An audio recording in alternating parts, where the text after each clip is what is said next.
Hello, and welcome to I Am Dad Podcast with your fatherhood authority, Kenneth Braswell. 30 minutes of wisdom, information, resources, and nuggets on your fatherhood journey. Or maybe you're just curious and want to hear some real talk about fatherhood, family, and the minds of men. Well, guess what? We got you too. Sit back, grab your pad and pen, and maybe even bring a little something to sip on. Enjoy 30 straight minutes of fatherhood, family, and fun with the fatherhood authority, Kenneth Braswell. Welcome to I Am Dad Podcast. I'm your host, Kenneth Braswell. We got a special Father's Day episode of I Am Dad Podcast today, as we are honored to host an extraordinary guest, Tracy Martin, a man who has turned profound professional loss into a catalyst for national conversation and change. Tracy is not only a devoted father, but also an influential advocate for justice and community healing. In February 2012, the world was shaken by the tragic death of Trayvon Martin, Tracy's son and best friend, in a violent confrontation that highlighted deep-seated issues within our society. From the depths of unimaginable grief, Tracy, alongside Sybrina Fulton, authored Rest in Power, The Enduring Life of Trayvon Martin, a poignant narrative that chronicles Trayvon's life and the movement ignited by his passing. Tracy Martin has since devoted his life to ensuring that no other child suffers as his son did.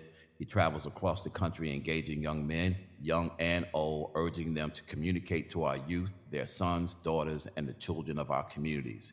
They are invaluable, regardless of societal depictions.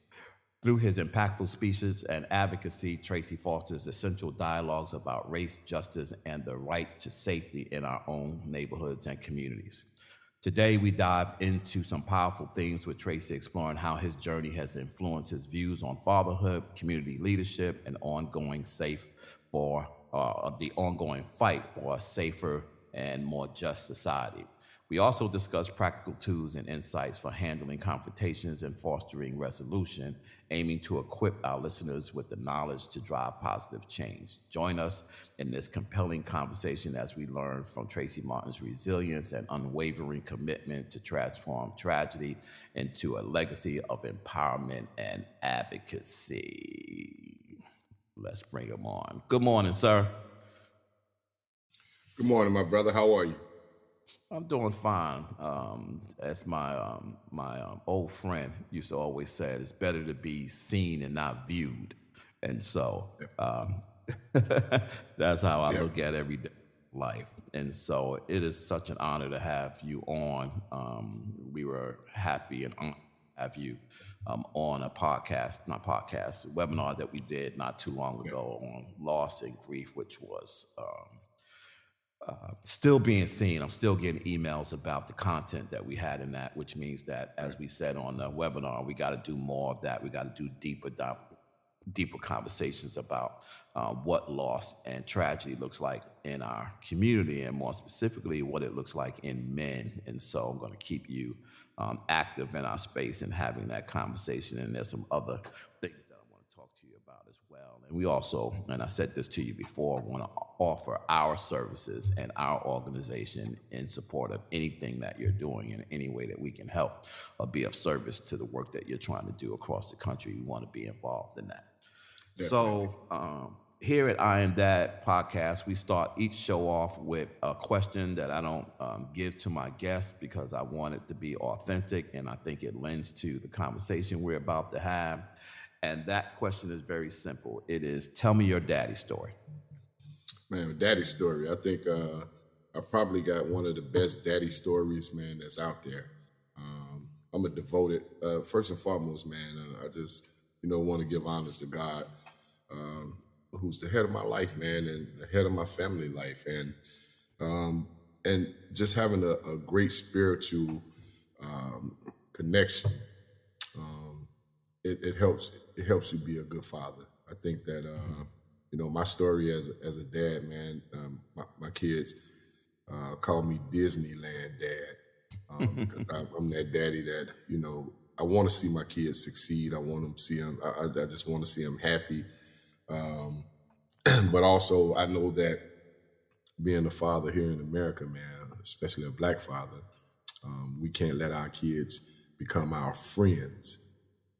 And that's real important that our kids understand the difference between a good father and a friend. I'm not your friend. I'm your father. Your friends. You pick and choose your friends through early childhood activities. And so, although I'm a great dad and a great mentor, not only to my kids but countless other kids, they know that I'm not their friend. But I go above and beyond to make sure that they're comfortable. They're comfortable being themselves. They're comfortable knowing who they are. And most importantly, man, I think one of my greatest attributes of being a dad is just letting my kids know their worth, their value, what you're worth, what your value is, and don't let anybody don't let life depreciate you when you know you are worthy of some things. I'm gonna ask if you would mind. I want to ask you the B side of that question because sometimes I have to ask the B side, and I think it's really important for us to kind of hear the B side. And the B hmm side of that question is your daddy story, which is your father. Uh, I I just had this conversation with my wife the other day, and my wife asked me who was my dad, and I told her I remember my dad for the things that he'd done. Not who he was, but what he done in my life, what he what impressions he left on me. I did I'm the youngest of four boys with my between my mom and my dad, and I had a lot of resentment growing up as a young man because the separation with my mom and my dad, and so I often felt that um, I often felt that my dad was neglecting me because we always only heard one side of the story, being in a single family home, and so by my mom telling me that my dad really wasn't engaged in my life, didn't do anything for us. Come to find out later on in life that that wasn't true, and so we often get the story of what our mothers want us to hear, and not true. The Mm, harsh reality that yeah, dad was trying to be in your life, um, but it just didn't work out. yeah, that's my story, brother. That's my story, and it's a hard pill to swallow, because the reality that it does to you is now you re-examine your relationship with your mother, and it puts Right, right. a stain on that lens when it comes to that particular space. The other thing, and the reason that I always ask that kind of B-side question, because one of the observations I've had, Tracy, over the last, 10, 15 years and watching the tragedies of our sons and daughters hmm across the country in these incidents is that there's always this notion that, oh, these are fatherless kids, and if fathers are in the lives of their children, these things wouldn't be happening, they wouldn't be out there. And I went and did a little research based on a number of different young men, Michael Brown, Uh-huh. Michael Scott, these guys. And almost 90% of them, 95% of them either had an active father in their lives or an active male role model in their lives. These are not fatherless kids subjected to what we're talking about.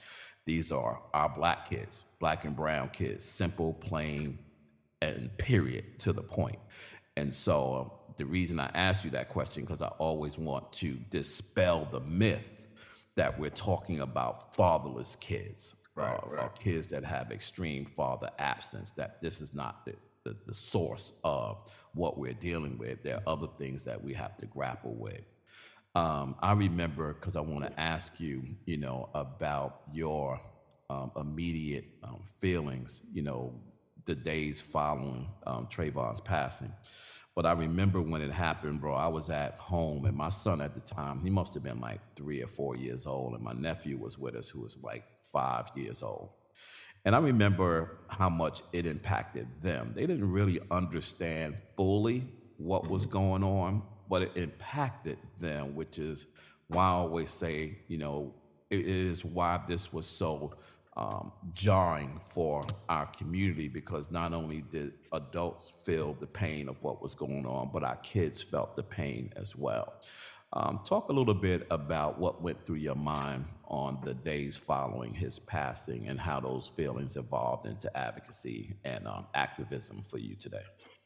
Man, after during the days following the tragic loss of him, man, I just, we were trying to just wrap our thoughts around the fact that we just lost, we had just lost someone who was just real important to us, man. And I'm not just saying this um, because of the um, because of the all of the commotion that surrounded it. I'm saying this genuinely because he was that kid that everybody loved. And it had nothing to do with publicity or anything like that. And so, in the days surrounding his death, man, we really, man, were just lost for words. We were stunned because as parents, as family members, you just don't plan to bury your child before you plan on your kids burying you. And so just having that loss, dealing with the loss, dealing with the emptiness, dealing with just missing his presence around the household, man, it was real devastating. And so and that's something that you really can't get over, man. You can't get over that feeling of not having that person next to you, not having that person around, not being able to conversate with that person. And so we used to talk every day. We talked every day. And whether he was with his mom or whether he was with me, we had conversations every day. And until this day, I still have conversations every day with all of my kids on a daily basis because never know when the last time you'll have a conversation with them. And so by him, like I want to say within that first week, man, I think I lost maybe 10, 15 pounds just missing him and just being in disbelief, just being in shock that he was no longer with us. We were trying to, and as a father, it was hard for me to try to console my other kids, my others, my sons and my daughters, and so they were, I was trying to be strong for them because they were definitely they were all over the place, man, and so just trying to get them to understand that I couldn't even give them an explanation as to why he was gone, and because I was still searching for answers myself, and it's you find yourself pretty much with your back up against the wall because everybody really want to know, hey, what happened, or here's the toughest part of it all, in your background and how you were raised and the toughness that you were raised around and the environment that you were raised around. The first question come out of a lot of people's mind is, hey, what we gonna do? Let's go get this guy. And that was just something, man. That was just it was let's go take care of our business, man. And it was a challenge. It was a challenge. Not just not going out doing something that I wouldn't say that I would have regretted because I'm still at a place in my life that if I saw this dude out on the street, I think I'd lose everything that we worked for over the past 12, 13 years. And just being a realist, that'll be healing to me, and that's just me being That's just me being, you know, uh, real transparent. Yeah, but that's honest because that's the feeling of all parents, right? Like, justice looks different for us from a Yeah, parent's perspective than it does from a citizen's perspective, right? definitely. And we have to be mindful. I think the moment is the thing that we always have to be reminded of. I was on a podcast not too long ago talking to a young man, and he was telling me his story. And I said, I've learned to lean on the scripture that talks about all things are perfect through God and how he strengthens you, or something paraphrasing the scripture.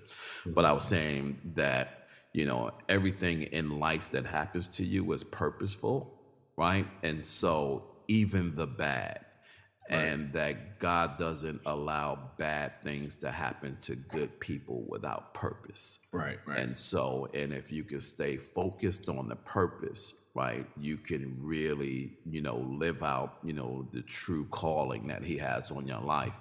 And for some of us, those tragedies are more tragic than others, right? Definitely. And I was like, and that doesn't always give people comfort. It gives them a little bit of healing and explanation, but life doesn't always give you comfort. And so where you can find those areas that gives you comfort and purpose, when you get to that situation, you'll begin to think about, what was this all about, and do I really want to, destroy all What you that meant. has Right. happened since then for this momentary satisfaction of Yeah, this personal thing that I want to have happen. yeah. The other thing that I saw, Tracy, when watching that play itself out is, and we talked about this on the webinar that we was on, and I've seen it across the country, and there's this different way that society responds to how particularly men grieve and Hmm. what that looks like and how that is supported. And I remember, I believe it was the first or maybe second night, you guys was at a press conference, and Ms. Fulton was talking about the incident, and you were kind of standing behind her. And while I was focused on what she was saying, I was focused on your demeanor and how you were standing. And I kept saying to myself, like, this is a brother that's trying to be strong in the moment, yet no one can really see his pain and Right, what he's going through. And no one is going to think that he actually needs levels of comfort. right. Talk about trying to be in the moment and yet feeling isolated from people really understanding what you were going through. I think for the most part, man, just being in that moment. I'll say it like this: society has its ways of dealing with mothers and fathers, and so from my perspective, um, we knew that the country was going to gravitate to the mother's feelings, and so as the father, um, it it was it, we I didn't focus on my own feelings simply because I knew that um, the world would rather comfort a woman more than a man, not Hmm. understanding um, what was going on inside, what was going on inside of me personally. And that goes with the lawyers, the press, the media, everybody that gathered around our family. Um, they comforted they comforted Sabrina, um, and which was okay. But at the same time, there are two parents that are hurting, and so um, I took it. I just took it upon myself to say, I'll hold it down for myself. I'll get myself through this. I'll be strong. I Listen, bro. It took a lot for me to just stand there and just hold everything in, simply because, man, I was torn to bits and pieces, Hmm. and I just didn't, I kind of put on that armor, and didn't let it. I didn't let it define who I was. I wanted to stand. I'm gonna stand 10 toes down, right here and not let society, just see me crumble simply because I need to be here for my family. I need to be here for my other kids. I need to show them that, hey, listen, we're going to be strong. I'm going to be strong. If I'm strong, y'all can be strong. I'm going to be that pillar. I'm going to hold y'all together. And so it was just, to me, some people want to script your story. Right. And this is a story that couldn't be scripted because my son's dead. My kid's taken away from me. And so I can't be a puppet. You know what I'm saying? I can't be that guy that, go in front of the TV and say the right things, say the things that the public want to hear, or the lawyers and the publicists want you to say. I just couldn't be that puppet, simply because if you want a puppet, then you got the wrong guy. And so, Yeah. and I think that that's why we see an influx of dads just doing their own thing when it comes to these tragedies, because yeah, we're gonna comfort the women, but we want the dad to play this role, and I just wasn't willing to accept that role. Yeah, I don't know if you remember when we came down to, it was sometime after, it might have been a year or so later, when you guys opened up the foundation down in Florida, and me and Jenks came down and interviewed you because we were thinking about, we wanted to do this documentary talking about this. And I think Right. the time is still there. I've been thinking about it and really want to, and I'll talk to you offline about it. I really want to do something around how men are viewed and perceived in these circumstances around the country. And I vaguely remember you saying to me that it was a really kind of eerie thing that was happening, because as a result of you going through the tragedy, other fathers who had gone through similar tragedies around the country were calling you for advice. Right. And it was difficult for you to give them advice because you hadn't reconciled your own situation. Talk a little bit about that, because when you said that to me, I was like, whoa, that's deep. Yeah, definitely, man. Because first and foremost, you know, you gotta, we didn't, I didn't. This isn't something that I went to school for, or I prepped for, or anything like this. This is something that was just, dropped in my lap, and so by it being dropped in my lap like that, I did realize that, you know, that the brothers were out there hurting, and that somebody had to eventually stand up and say something. But one key piece of advice that I've always given the fellas that I've communicated with was, hey, listen, I can't tell you, I really can't tell you, I know how you feel, because I didn't know the relationship between the brother and his son, or the brother and his daughter, or whatever the circumstances may be. So I knew the relationship that me and my son had.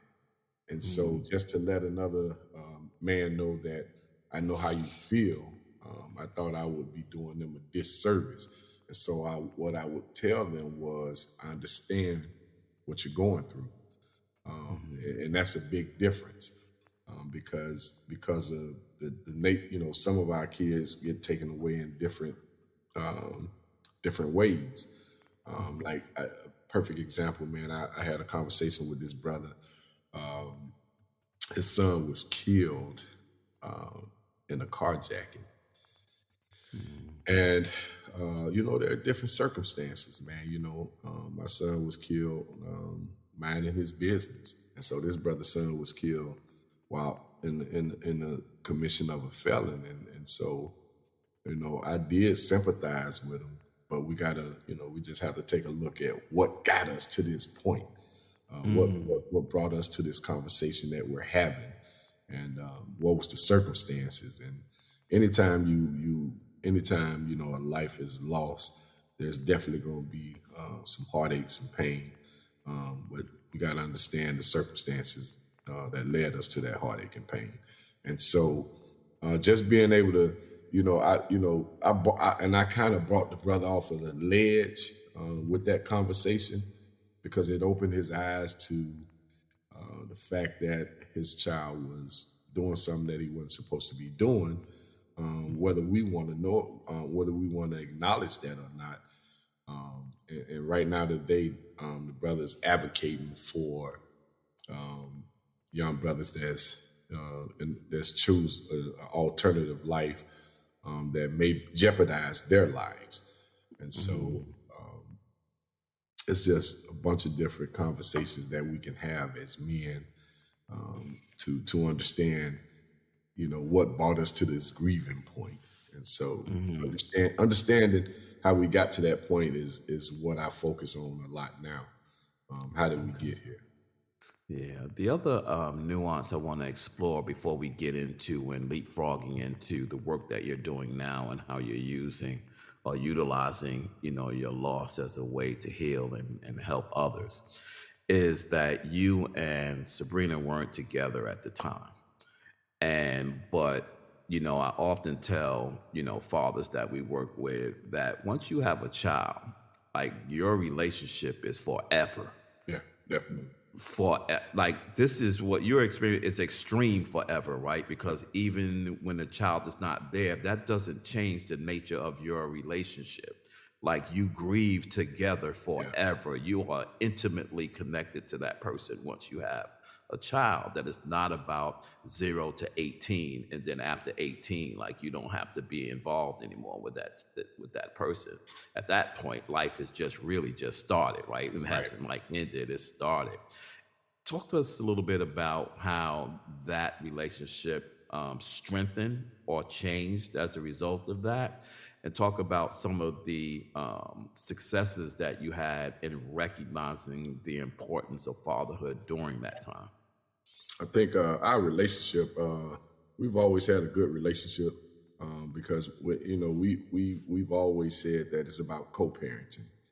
It's about the well-being of the kids, and so although we were divorced and separated and divorced at the time, um, we did we've always had an open line of communication.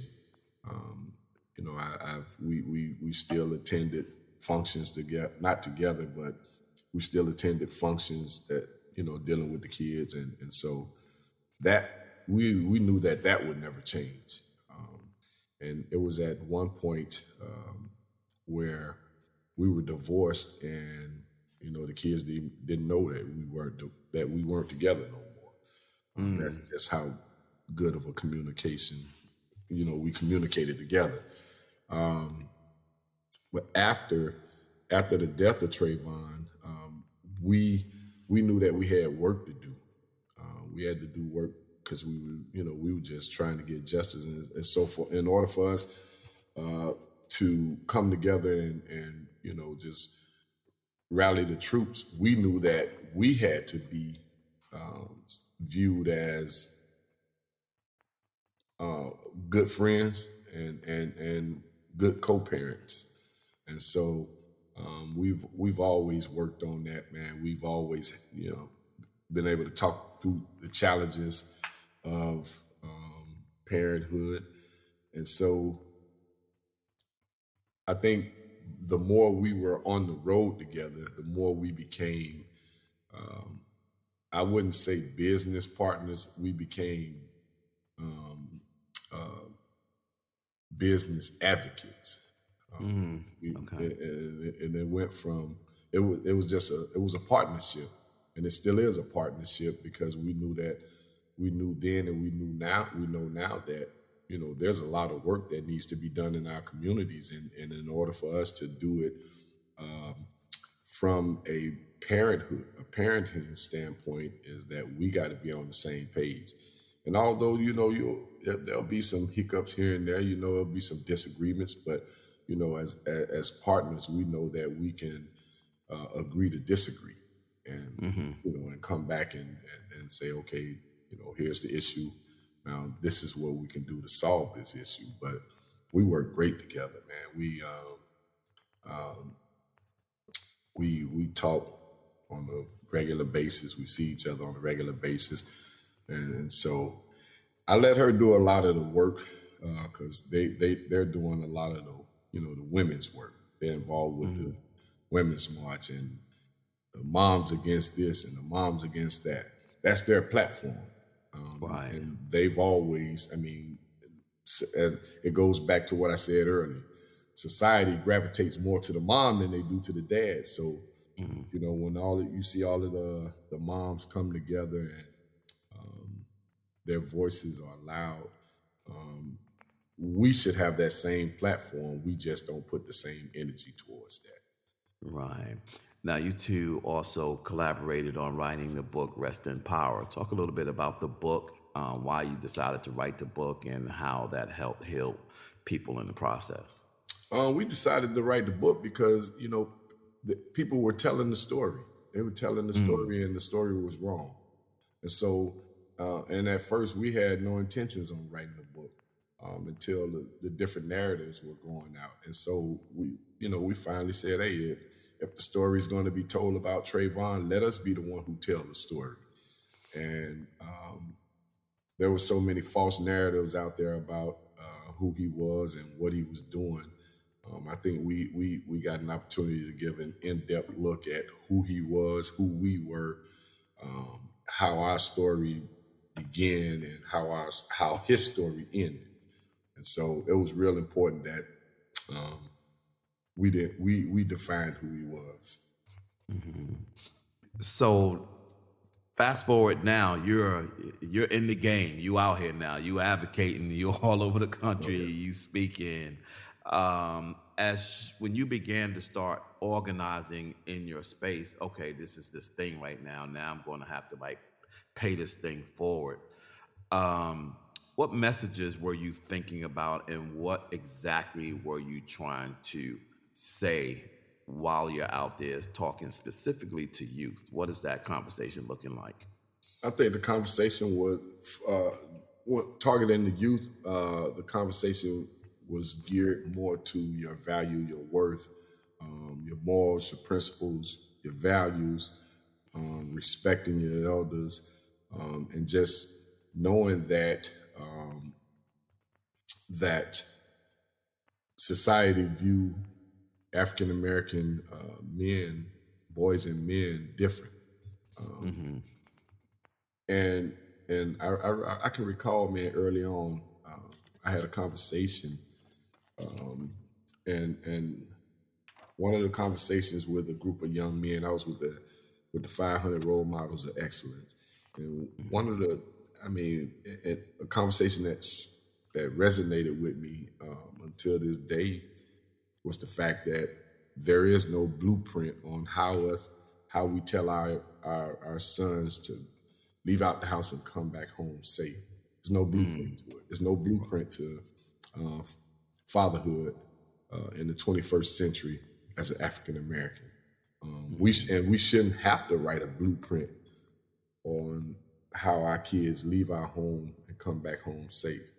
And so the message to the youth was, hey, listen, be in compliance. Try to be in compliance as much as you can if you get approached or stopped by a security guard, police, or whatever the case may be. Be in compliance. Just you know, put your pride to the side if they ask you to sit on the ground. Sit on. That can be the difference if you going home or you going to the morgue. And so, Hmm. targeting our youth, that was the conversation for them. And education, being educated, man. It's so many times. It's just so many times. It's the math. It's being able to um, have a good conversation and knowing the Hmm. right words to say that can lead to you getting home. And so just trying to Yeah. help them on that level was I mean, that Hmm. was just big, man. And we see I tell the guys all the time, just because you a shirt and tie guy, that doesn't mean that um, police view you different. You Right. can be a t-shirt and Absolutely. hat guy, and Yeah. police may respect you. But we, Hmm. we it's not knowing our place in society. You know what Mm-hmm. I'm saying? We shouldn't have to know our place in society. You know, Mm-hmm. we citizens just like everybody else, and so Yeah. make the playing field level. That's the whole thing, man. We're gonna make the playing field level and educate our kids on some of these laws and what they can and can't say, what can save you, what can harm you, what can be detrimental Mm-hmm. to you. It's Mm-hmm. a lot of work for us. Yeah. The other moment that I remember too, and I was there for this at the White House, when President Obama at the time said, that could have been my son. Did you ever have a conversation with him? And if you Yeah, did, what was that yeah. like? What did he say? Oh man, it was. Listen, man. You just raised, man. You just sent chills up and down my spine, man. I remember we were actually leaving Orlando from a court hearing, driving back to Miami, Mm-hmm. and that when as soon as he made the comment, um, our phones just started blowing up.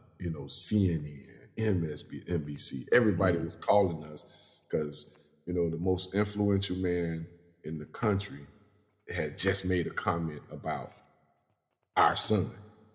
Mm-hmm. And so, we were it was like, man, that's that it was comforting to know that um, Trayvon had actually intertwined into the fabric of America. It wasn't just a local thing. And so we ended up getting to the White House to meet President Obama and First Lady, and just shaking his hand and thanking him and letting him know that um, we appreciate him with his, with the words that he said about Trayvon. And he was serious. He said, if I had a son, he'd look just like Trayvon. That could have Mm-hmm. been me. And he just um, gave us this sense of security, that knowing that, hey, I'm gonna try to do everything in my power to right this wrong. And it was just, man, it was a good moment, a good feeling as a father, to hear the president of the United States, man, just you know, have an open hearted conversation with me about that, man. And so the Yeah, it was. it was awesome, man. It was Yeah, it awesome. was a cool thing. It was a It was cool. I awesome. was like, man, the authenticity of just hearing him say it. And I believe it wasn't scripted. I don't believe that No, speech that he did that night was scripted. That was like straight from the heart that he shot that at up there. That oh was yeah, the man you're talking about. I think the entire, well, at least those of us, we all had chills. I had a yeah, chill oh because yeah, that the moment he said it, I was like, whoa, that could have been. I think we all simultaneously across the country said, yeah, that could have been my son. yeah, Like oh we yeah, all made that personal connect at that moment.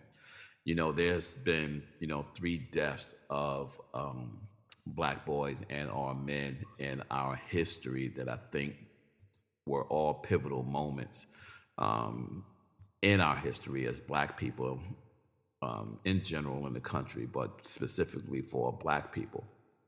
Emmett Till, Trayvon Martin, and George Floyd. Do you think we've learned anything? One thing that I feel as though we've learned is that um, we understand that we can't wait until a tragic loss like this come and we do something about it. We've learned that we have to be proactive in getting in front of these incidents, and that's why I think we see so much. Everybody has cameras, everybody's recording right now. What we've really learned is that the snakes don't have to hide in the grass anymore. We definitely learned Hmm. that, and so the biggest learning point I think for me is that we've learned to put our differences aside, come together, and you know and this may not correlate with the conversation, but we now understand the power of the black dollar when it comes to these incidents, and our our our entertainers, our all of our athletes, all of our powerful politicians, they've they realize now that in order for us to get this right, that they have to use their platform, they have to use their voices, and so we do understand as a as a culture, we do understand that we have to come together in order to rectify these issues. Yeah, typically when we have these conversations, they always lean towards our boys, right? Right. Have you had to create a different narrative or conversation to make sure that as we're talking about keeping our children safe, that we are inclusive of making sure we got to be mindful that we got to keep our girls safe as well? Definitely, definitely. I mean, I think it- that's something that we really have a tendency of overlooking simply because I think our young ladies are not out in the streets as much as our young men, and so they're more in a safe haven. And it's crazy, man, because our young women mature faster than our young men, and so they understand the importance of, man, I don't have to go out and be with my friends every night.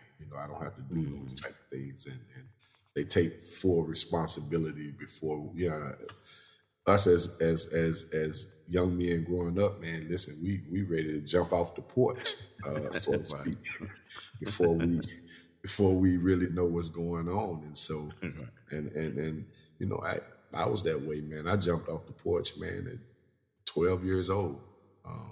Mm. And kind of created my own lane, man. Me and my friends, man, and I learned a tough lesson in that because growing up, man, I lost a couple of friends early on, and um, I was just having a conversation with one of my friends, man, like 2 weeks ago.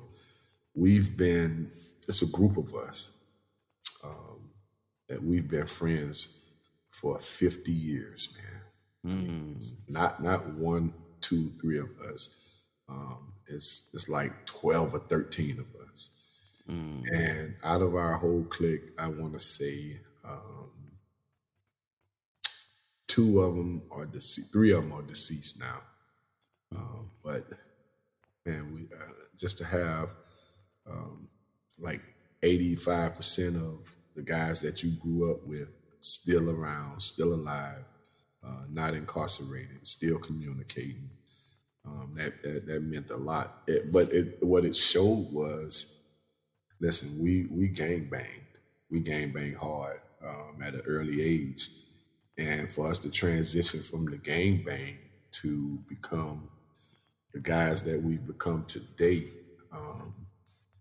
it just says a lot, man. It says a lot. I mean, we came a long way, and so some of that guidance actually came from some of our older peers, some of our older brothers, and that's what it's all about, man. Just not being afraid of the younger brothers and just imploring them with the knowledge and the understanding that you have, so they can thrive later on in life. Hmm.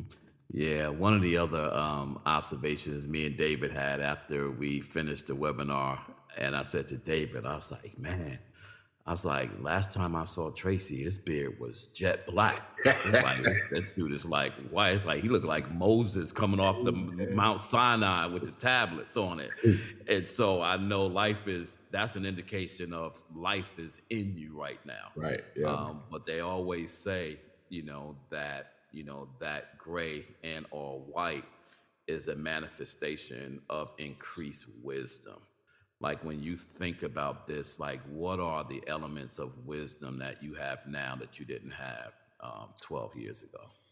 I think just appreciating life is that's one of my biggest growing points. I call them growing points. Appreciating life, appreciating your family, um, knowing to decipher between the real and the fake. I think that's like I think that's one of my biggest understanding points because 12 years ago, everybody was trying to feed you soup from a fork. You know what I'm saying? And Yeah. so once I understood that, you know, yeah, you can't feed me soup with a fork. Um, I just came to grips with everybody that's or in your corner is not from your corner. Mm. So just being able to talk myself through situations, being able to make good sound decisions, man. That's what it was all about, making good sound decisions, man. Because I made some bad decisions over the past 12 years. Mm-hmm. But having my wife Brandy behind me, backing me up, and letting me know that those decisions that you made were bad decisions, but I'm still here with you, and we're gonna Mm-hmm. work through it. I think that really was the turning point in my life, man. Just having a strong foundation, having a Mm-hmm. real strong foundation, man. And my wife is she's just um, she always tell me, "I told you so." I told you so, and and I go back and say, "You were right, babe." And so Right. just having that, you know, as men, we become the foundation, but you have to have somebody behind you that's strong. Yeah. Yeah. They're a good thing for a reason, right? Yeah, definitely. They're a good thing for a reason. Yeah. I'm sure that everywhere you go, like the story and the narrative follows you, and I'm sure that there are times that you just want to disconnect from it. How do you disconnect? I know that it's not logical that you can disconnect from it, but to the extent that you can, to focus on you, to focus on your life, to focus on your own self-care. Like, what kinds of things do you do to take care of Tracy Martin? I'm a family man. And just I'm gonna bring on a little guest for a second. This little guy right here, man. This my son Tyler. This is my youngest. What's up, Tyler? What's up? Just being focused on him, man, with his athletics, his grades, and things like that. Um, Tyler, that bring him back. Bring him back, Trace. Bring him back on. Bring him back. First of all, I see the junior Dolphins. You gonna be in the league? Yeah, What position you want to play? safety. Safety. yeah, Okay. yeah, Safety yeah. is getting a bag right now. Did you Oh watch yeah, the yeah. NFL draft the other night? Oh yeah. We were watching the draft Thursday night, last night, and we just kind of keeping up with it a little bit today, man. But just being keeping this guy in my corner, man, he keeps me around. He keeps a smile on my face. Just spending a lot of energy and time with him, just making sure that he know the ropes. And one thing about him, we've never as parents we never talked the goo goo gaga language with him. Yeah, yeah, yeah. Trayvon was taken away from us February 2012, and he was born January 2013. Wow. And so, yeah, he's a New Year's baby, and so we never had the opportunity to talk the small talk with him. He had to grow up um, watching me on TV, just watching us go through all of that. And so it kind of gave him fast track, what I call fast Gotcha. track of life. And so now what my main focus is is getting him to understand and learn his adolescent, his growing up as a young man.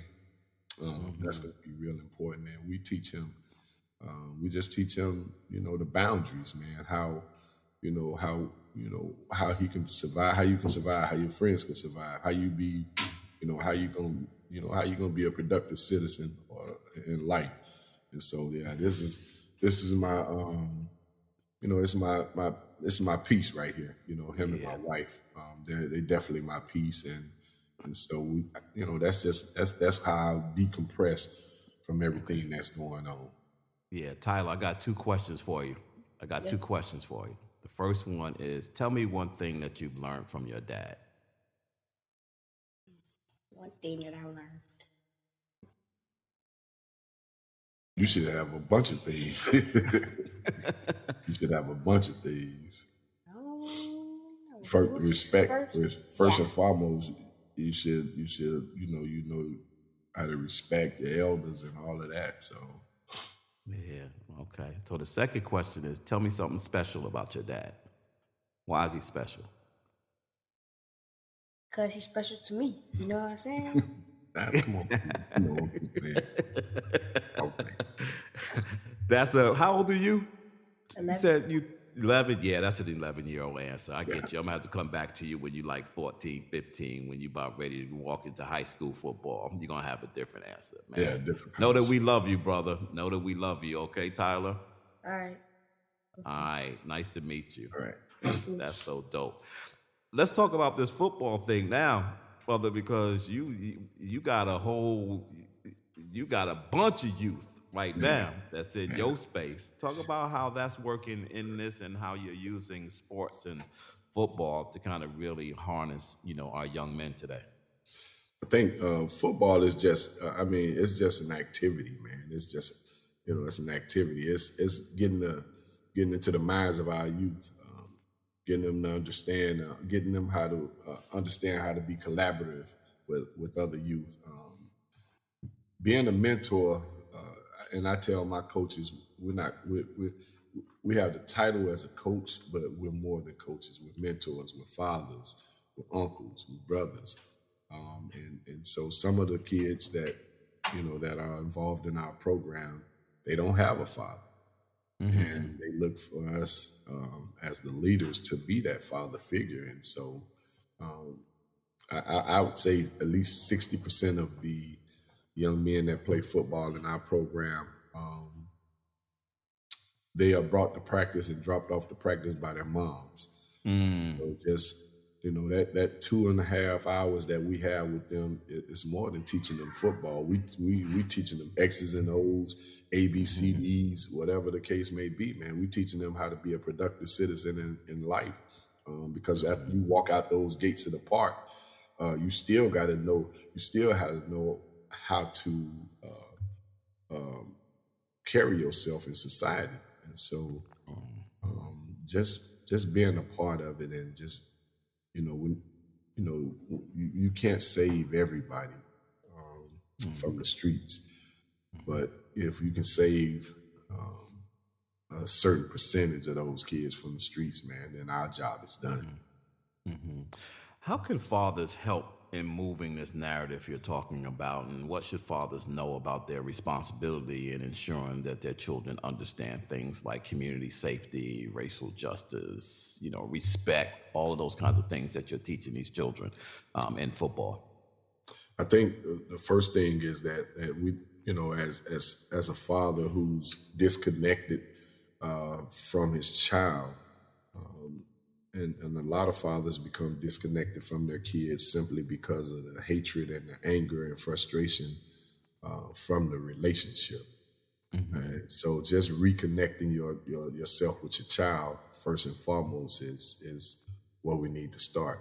And once you reconnect and you reassure that child that you love him and that you care for him, um, and that you're there for him, um, then we can move to the next level, which is teaching them about the racial profiling and respect and all of that, because when you come from that disconnected relationship with a child, it's hard for a child to respect you, knowing that you weren't there for them. And so Mm-hmm. it's sometimes that resentment, father and son, man, is what separates our kids going astray. Just being resentful, and it's like the kids want to prove. prove themselves to their peers that, I don't need my father. I can do this on my own. And we got to change that narrative there. Every child needs their father. Every young black man needs his father there for him, to show him what life's all about. And the twist to that is some of the fathers need to be shown what it is to be a father. Absolutely. Man, thank you so much, man. I thank you for your spirit, your motivation, your commitment, your passion, your empathy. All of those things, man, are a blessing for me to be able to be next to, but for others to be able to glean from. So I appreciate everything there is about you. As my bishop, my board president, says often, I love you and ain't nothing you can do about it. Definitely. And so, man, I'm in your corner with you 1,000%, and I mean it when I say whatever I could do to help, however we can lend our organization to help you build, to help you advance, to help you scale. I got to figure out a way how to get down there to see some games. Hey, listen, we're going to collab on some things, bro, but I think it's just building a relationship and knowing that, that I got good brothers like you that have my back, man. That's what gives me gratification, man. That's what lets me know that, man, the work that you've done, the work that you're doing, it's not going unnoticed, and that's what keep me going. You know what I'm saying? So, man, Yeah. I appreciate you, my brother. Thank you so much. And to all of our I Am Dad podcast listeners, thank you so much for joining us today. This is Tracy Martin. Man, you're talking about chills, just brings chills to me knowing how far you've come, what you're doing, and what you're impacting. And so we're going to continue to celebrate and lift that up. But you know how I like to leave you. Always be kind to others as you're kind to yourself, or you might find yourself by yourself. Always shoot high for your goals, because even if you miss, you'll be amongst the stars. And that's my good friend Art Mitchell used to always say to me, it's nice to be important, but you know what? It's more important to be nice. Until next Sunday, peace out. Thank you so much for taking the time to spend with us. You've been listening to I Am Dad Podcast. We hope that you have been informed, encouraged you to think, or even inspired your heart for the love of dads. The conversation does not end here. Come back and join us next week. Same time, same place. Or you can continue the dialogue on our I Am Dad Facebook page. We also invite you to listen to past episodes, learn more about us, and keep up with special activities by visiting IamDadPodcast.com. That's IamDadPodcast.com. Until next time, I leave you with this reminder of manhood from 1 Corinthians chapter 13, verse 11. When I was a child, I spoke as a child. I understood as a child. I thought as a child. But when I became a man, I put away childish things. Because of this reminder, I will always understand that I am dad, period.